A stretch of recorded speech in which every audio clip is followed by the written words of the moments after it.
competitive with Liverpool. I think we competed every game last year. The first half, we competed. We were solid, very solid. I wanted us to be better on the ball and have more control of possession, but I felt that was something that would come in the second half, and we had a few threats for them. So yeah, the red card, obviously. But with the Kepa situation, it's a clear mistake. It's a clear mistake that has cost us, because at that point we go on to have a penalty, which we maybe score, and it could, those fine margins change games at this level. So we have to keep working. Kepa has to keep working. He has to have support around him. That's very clear. But it was a clear mistake on the day. Matt Law, please. Frank, obviously with it being only the second game of the season, and you've still got a lot of players to come in and a lot of sort of mixing of the squad to do, would it be unfair to make any judgments in terms of where Chelsea stand in comparison to Liverpool on the basis of that, would you say, or can you make any conclusions?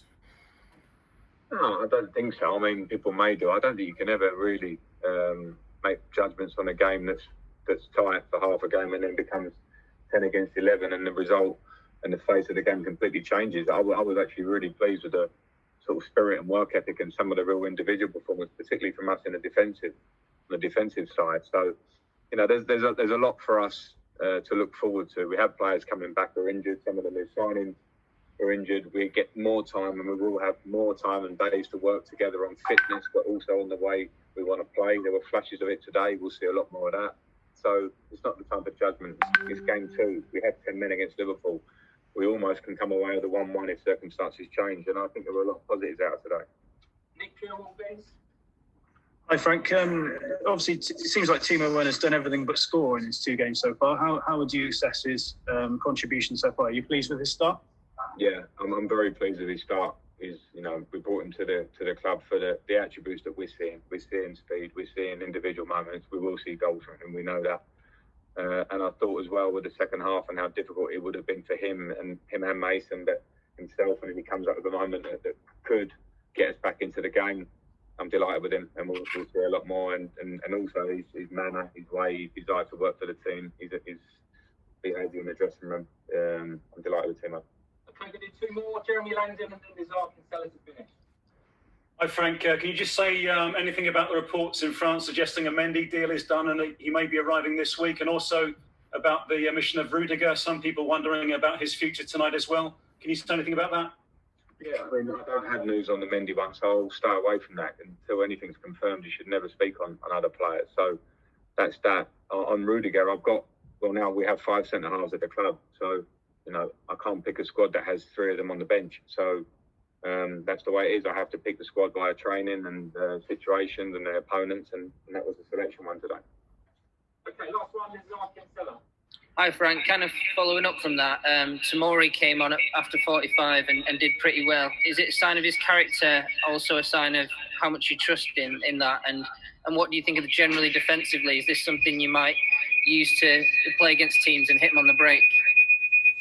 He did really well, Tomori, I have to say, and he hasn't played for a while, and he's striving for fitness like most of the squad, and I was delighted with him. So I'm really pleased, and yeah, I hope he feels the trust in him. He saw that last year. It started the pre-season last year as 5th centre-back in most people's minds and played 20-plus games for Chelsea. So I've got confidence in him, and he showed it.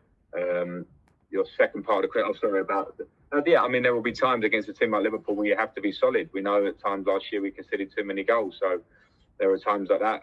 But the biggest thing for us at the moment is lack of time to work on the training pitch. We're trying to work for fitness. We've got games now that are coming thick and fast, so there certainly needs to be patience from myself, from everybody. But I know that we are going to get better and better and better the more time we can build relationships in the training pitch. And with the 3 or 4 injuries to some of the newer players now, and Christian Pulisic as well, we're going to have players that are coming back to seriously compete to be in this starting 11, which will improve us as well. Last one was just going to go Moose because he couldn't hear. Sorry, I didn't hear your answer right at the beginning. I presumed that, Moose. Sorry, ask again, please. Yeah, I was just. You've already spoken about a red card in Kepa. Can I just ask though about? You've got a game coming up with Barnsley this week, which we've got live on TalkSport. Do you play him or do you leave him out after what's happened today? Because I mean, his confidence is going to be low, and he would have read the stories about you being linked with other goalkeepers. How do you approach this situation now? I can say now, Moose, that Willie Caballero will play, and that was always my feeling to play him in the game on Wednesday, regardless of today. So I don't want people to make judgments on that game itself.